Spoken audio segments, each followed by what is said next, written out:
কোন দেশ? বাংলাদেশ। বাংলাদেশ? ভবিষ্যতের বাংলাদেশ।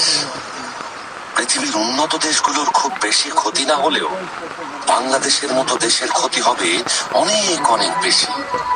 দেখো, বাংলাদেশের দক্ষিণ ভাগের অনেক অংশ চলে যাবে পানির নিচে।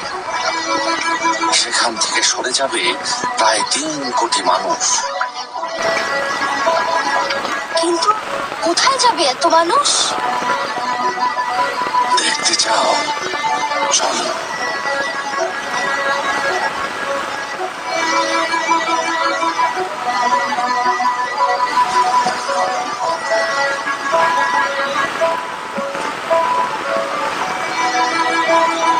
অনেক শহর আর গ্রাম পানির নিচে চলে গেছে, তাই সবাই আজ দেশের উত্তরে উঁচু জায়গায় এসে আশ্রয় নিয়েছে। যেসব মানুষের ঘর, জমি জমা, চাকরি সব গেছে, তারা এখানে এসে অসহায় জীবন যাপন করছে। সরকারি সাহায্যের ওপর তারা পুরোপুরি নির্ভরশীল।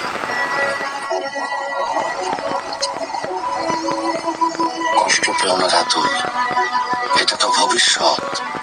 আমরা কোন দেশ?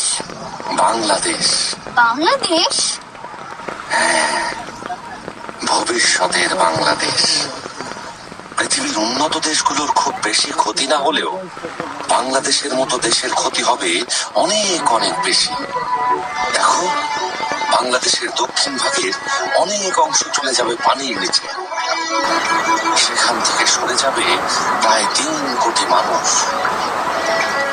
এটা কোন দেশ? বাংলাদেশ। বাংলাদেশ? ভবিষ্যতের বাংলাদেশ। পৃথিবীর উন্নত দেশগুলোর খুব বেশি ক্ষতি না হলেও বাংলাদেশের মতো দেশের ক্ষতি হবে অনেক অনেক বেশি। দেখো, বাংলাদেশের দক্ষিণ ভাগের অনেক অংশ চলে যাবে পানির নিচে। সেখান থেকে সরে যাবে প্রায় 3 কোটি মানুষ। কিন্তু কোথায় যাবে এত মানুষ? দেখতে চাও? চলো।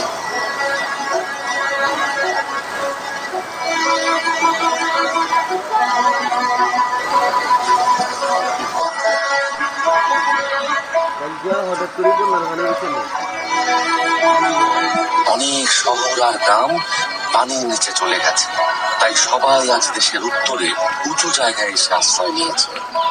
যেসব মানুষের ঘর, জমি জমা, চাকরি সব গেছে, তারা এখানে এসে অসহায় জীবন যাপন করছে। সরকারি সাহায্যের ওপর তারা পুরোপুরি নির্ভরশীল।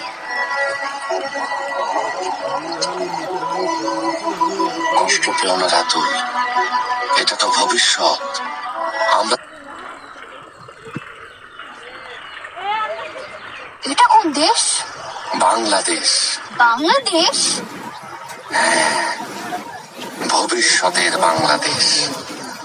পৃথিবীর উন্নত দেশগুলোর খুব বেশি ক্ষতি না হলেও বাংলাদেশের মতো দেশের ক্ষতি হবে অনেক অনেক বেশি। দেখো, বাংলাদেশের দক্ষিণ ভাগের অনেক অংশ চলে যাবে পানির নিচে। সেখান থেকে সরে যাবে প্রায় 3 কোটি মানুষ। কিন্তু কোথায় যাবে এত মানুষ? দেখতে চাও? চলো।